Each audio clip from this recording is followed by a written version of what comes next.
chegou na Copa do Brasil foi o Flamengo, já tinha vencido o Bahia no primeiro jogo, fora de casa. E agora 1-0, gol do Arrascaeta, como é importante para esse time. O Flamengo está na semifinal e enfrenta o Corinthians.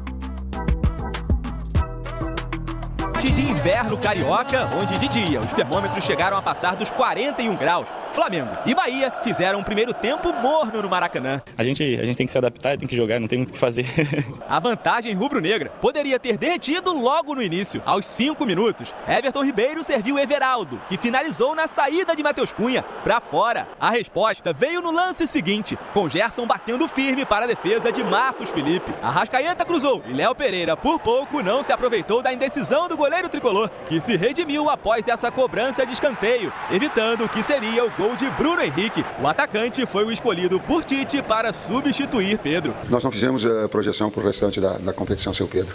A gente fortalece quem está e o campo vai falar. Mesmo em vantagem no confronto, o Flamengo voltou pressionando no segundo tempo. Bruno Henrique arriscou de fora da área e Marcos Felipe espalmou, até que aos 8 minutos, BH ganhou na velocidade, invadiu a área e rolou para Arrascaeta marcar. A bola na sacola!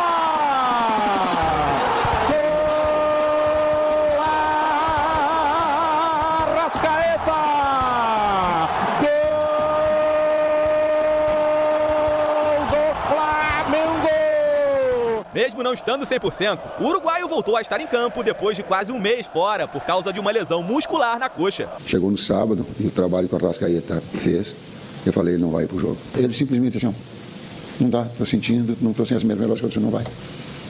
Então, se colocar à exposição, isso é um caráter, é aquele outro aspecto que ele gera e quando fecha as cortinas ali dentro tem.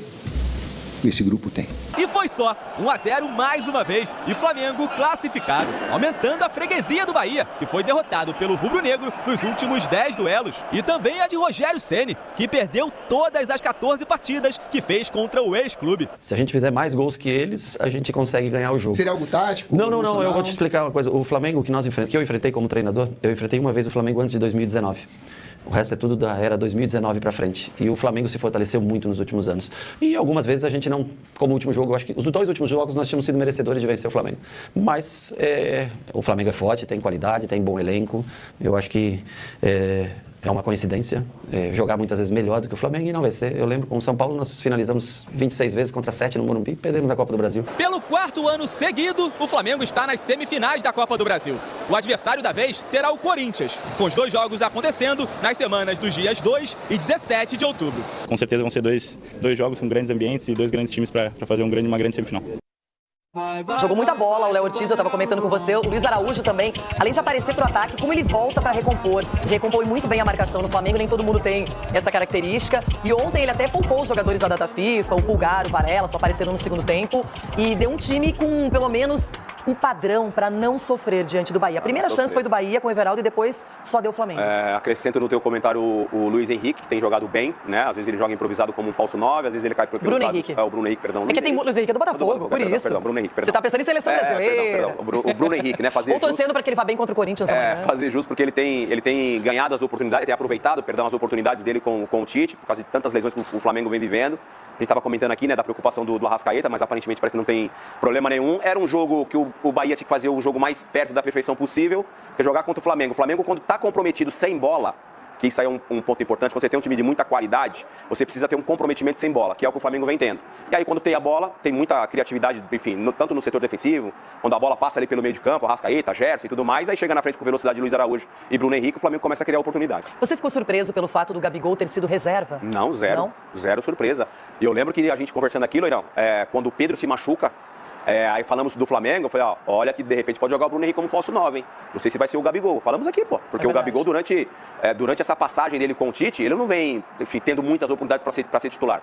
E um detalhe, quem fez o gol lá contra o Bahia foi o Bruno Henrique, então é um jogador que funciona muito bem. É um atacante de muita qualidade, ele tem essa movimentação também, não é fixo como o Pedro, por exemplo, mas é um jogador que tem tudo para ser titular. Agora, eu destaco também o Gerson, que não é substituído, que joga o tempo inteiro, comanda as ações do time, como passa por um bom momento, volta da seleção brasileira e ontem é aquela escolha certeira até o final do jogo do Tite. Eu acho, Leirão, dentro de um elenco, alguns treinadores, ou na maioria dos treinadores, sempre tem 1, 2 ou 3 jogadores de confiança, da confiança do treinador. E eu não tenho dúvida nenhuma que o Gerson acho que está entre o top 3 aí de confiança do Tite. E ontem, por exemplo, exemplo, ele poderia ter jogado com o Alan, mas joga com o Léo Ortiz, que disse que está cada vez mais adaptado como volante. Jogando bem, participativo. Ele tem já o cacuete da marcação e tem a qualidade técnica para fazer a criação das jogadas. E tem uma outra coisa também, acho que temos que olhar para o lado do Bahia, que é um time bem montado pelo Rogério Ceni, está na primeira parte da tabela do Campeonato Brasileiro, mas que não conseguiu reagir em nenhuma das partidas. Então, Lourão, eu gosto de ver o Bahia jogando. Acho que o Bahia do meio de campo para frente é um time que tem muita criatividade. O Gianluca com o Everton também se movimentam bem. O Cauli ali na frente também ele consegue. O Everaldo, enfim, é um time do meio de campo para frente móvel, né? E precisa dessa aproximação. E o Flamengo ontem fez um jogo também muito interessante sem bola. E aí dificultou muito o jogo técnico da equipe do Bahia. Eu estava curiosa para ver como seria, mais uma vez, esse reencontro do Everton Ribeiro, que até fez a jogada desse lance do Everaldo. Mas, infelizmente, o Bahia realmente ele não conseguiu se impor no Maracanã, não conseguiu criar contra-ataques, deixou o Flamengo ditar o ritmo do jogo. Justamente por esse comprometimento do Flamengo sem bola, o Bahia até tentou em alguns momentos ter um pouco mais de posse de bola, criar um pouco mais de dificuldade, mas às vezes também tem uma lentidão nessa criação do Bahia e aí facilita o time que está bem postado em campo. Eu, se fosse o Rogério, já teria voltado no segundo tempo fazendo as substituições. Ele não demorou tanto, mas já entraria com alguma coisa diferente, um fato novo, para tentar surpreender o Flamengo, o que não aconteceu. E o Mengão está na semifinal da Copa do Brasil, hein? 17ª vez superou o Grêmio, que chegou em 16 semifinais. Então, nesse quesito agora, o Flamengo é o número 1 da Copa do Brasil, chegando em semifinais. Bom, sem São Paulo e sem também o Bahia, o Flamengo, com 4 títulos, é o time com mais semifinais na história, com 17. O Corinthians tem 3 títulos, o Atlético 2 e o Vasco da Gama 1 título. Galo e Vasco, Corinthians e Flamengo. Então, existem 2 claros favoritos ou não? Em cada uma aí das semifinais? Existem? Você sabe que eu estava pensando sobre isso? O Flamengo foi o único que passou nos confrontos com 6 pontos. O Atlético passou com 4, né? Bom, já sabemos os resultados. Mas o Corinthians mudou, né? O Corinthians tem um astral diferente. Ok, eu vou responder a sua pergunta. Eu acho que o Flamengo é o grande candidato, o grande favorito à conquista. Mas é bem dividido. Esse grande não é gigante, é um grande assim. Tem mais chance de vencer, está mais acostumado, tem um belo elenco, é um time que já está preparado. O Corinthians está se remontando agora. É que se o jogo fosse amanhã, seria muito mais equilibrado. Dava para falar elas por elas. Só que daqui 3 semanas. E aí, daqui 3 semanas eu não sei qual é o Flamengo, qual é o Corinthians, se esse clima no Corinthians será mantido ou aumentado. Sul-Americana. E aí... como se talvez o jogo Vasco e Atlético fosse amanhã, essa empolgação do Vasco também equilibraria mais esse confronto. Sim, equilibraria? Claro. Mas a gente não sabe como vai estar daqui a algumas semanas, quando até esse jogo o Atlético vai ter, por exemplo, a Copa Libertadores. O Corinthians depende muito do Campeonato Brasileiro, né? Do desempenho e pontuação de Campeonato Brasileiro. Então, a gente está falando hoje de um time que melhorou, que contratou muito bem, que está num novo momento como equipe mesmo, e de resultados e de apresentações, mas onde ele precisa desempenhar, a gente ainda não tem esse Corinthians. Então isso pode influenciar. Agora, é interessante a gente pensar que desses 4 semifinalistas, o Atlético e o Flamengo seriam equipes que talvez no início da temporada a gente falaria que eles poderiam chegar à semifinal. Agora, a gente fala de expected goals, expected classificações, pro Vasco e pro Corinthians não tava nessa conta, né? Pro Vasco, então? Chegando na semifinal, Mari. Agora, é o famoso você tá muito perto. Você tá muito perto de uma decisão. Sim. Que transformaria completamente a sua temporada, né? Completamente. No caso do Vasco, principalmente. Tanto o Vasco e o Corinthians passaram por momentos péssimos, né, de gestão, mas o Vasco teve um entendimento ali do Pedrinho, junto com o Felipe, de organizar a casa com tudo que eles poderiam ali oferecer. Então, nesse quesito gestão, conseguiu um resultado melhor que o do Corinthians, porque até pouco tempo se falava impeachment, né, no caso do Corinthians. Então, a gente ainda não sabe o que pode acontecer. O Vasco ainda conseguiu, com o Pedrinho, ajustar a casa. O Vasco seria espetacular. Por isso que acho que quando a gente fica imaginando possíveis decisões, como a Roberta estava falando, é claro que no Rio, em boa parte do país, existe uma expectativa de uma decisão entre Vasco e Flamengo, pela rivalidade entre os dois. Também entre Atlético e Flamengo, pela rivalidade, porque são 2 times que a gente apontaria como favoritos aos títulos. A rivalidade nacional. Isso.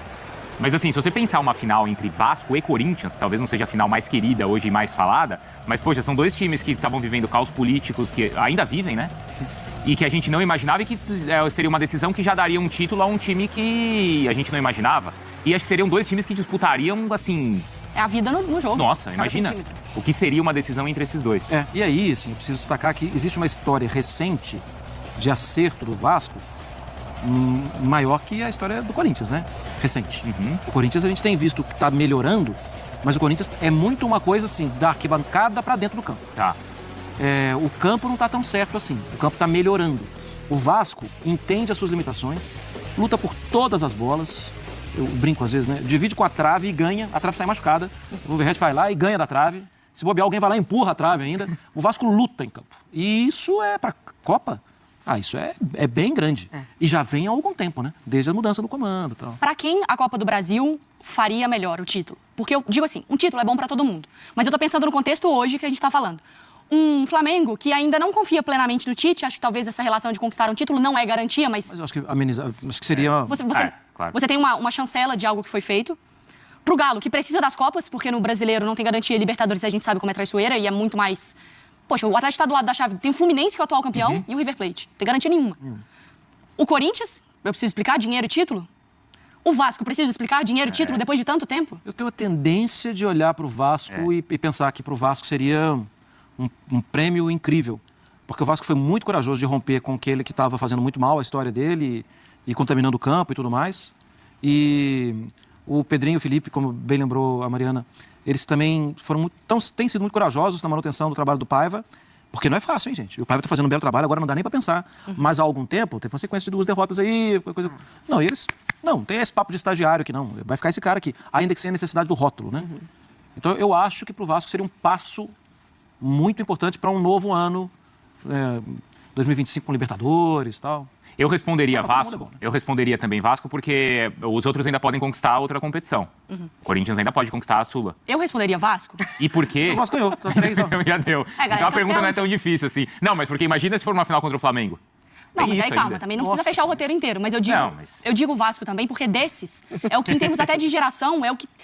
É difícil você explicar hoje para um moleque de 15 anos que o Vasco é um gigante. E o torcedor do Vasco sabe disso. Pela história, tá mais carente, é verdade. Pela história, é óbvio. Não preciso, é só dar internet para o menino, para a menina, falar pesquisa. Claro. Mas de ver, a mesma coisa aconteceu com o Cruzeiro, a importância de voltar para uma competição. Porque você tem uma geração aí. O Atlético viveu isso em 2013. Exato. Durante muito tempo ninguém falava que o Atlético ia ser campeão. Tem períodos, né, de cada equipe ali que você tem que pegar uma geração. Eu acho que o Vasco é o que está mais distante de ter esse oiê. É que a avaliação da conquista, ela pode ser dividida entre expectativa e realidade, né?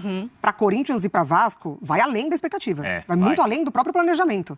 Você conquistar um título, né, nessa temporada de Copa do Brasil. Eu falo do Corinthians por todo o contexto de administração mesmo, né, e desempenho no Campeonato Brasileiro. Agora, para mim, eu boto na conta do Atlético. Porque Libertadores seria espetacular, Campeonato Brasileiro já talvez não entrar em pauta, mas para o Atlético também seria importante por conta das últimas temporadas no pós-título de brasileiro ali. E de Copa do Brasil. De Copa do Brasil. Para o Flamengo, eu fico com a impressão de que seria muito importante a Copa do Brasil, mas a cobrança ela viria tão forte quanto se perdesse a Libertadores. Sim, Porque a régua é muito alta. Então, assim, não serve de consolo, sabe assim? Então eu colocaria no Atlético. A gente tá bem. Bom, e ele tá vivo nas 3 ainda. Ainda tem essa questão. Ele conquistou a Copa do Brasil já pelo Grêmio. Não é isso? É a conquista que ele tem. Que doideira, né? Porque vai ser exatamente contra o Corinthians, né? Nesse contexto. Mas é isso, pra mim, hoje, por exemplo, o Corinthians queria jogar amanhã, certo? Sim. O Corinthians já faria a semifinal amanhã. O Flamengo, acho que pede sempre umas semaninhas aí pra ir recuperando depois outro. O Galo, eu acho que também ia pedir um tempinho. Deixa o Hulk descansar um pouquinho, ver a situação do Otávio. É muito importante. Que é muito importante. Eu acho que o Vasco, no embalo, joga. E entre esses 4, pensando em título, vamos fazer aí um primeiro, segundo, terceiro e quarto de favoritismo. Favoritismo. Pra mim, o Flamengo é o principal favorito. Tá. Mas não é aquele favorito de 80%, sabe? Sim. Favorito de, sei lá, menos de 50%. Mas o Flamengo é favorito de memória muscular ou de também comparado com os adversários? O Flamengo, pra mim, é o melhor elenco, é o principal técnico. Isso em algum momento aparece, né? Quando aparece, ele pode ser decisivo. Bom, aí são os confrontos, o Vasco, pensando nesse confronto entre Vasco e Galo. A campanha, então, a agenda deles até o primeiro confronto da semifinal, então, da... E fora. É que o Galo tem, o confronto contra o Fluminense, né, até lá. Isso define muita coisa na temporada. E aí, pro Flamengo, então, tem o jogo contra o Vasco, aí tem também os jogos da Libertadores, né, contra o Peñarol, tem o Grêmio e o Atlético Paranaense.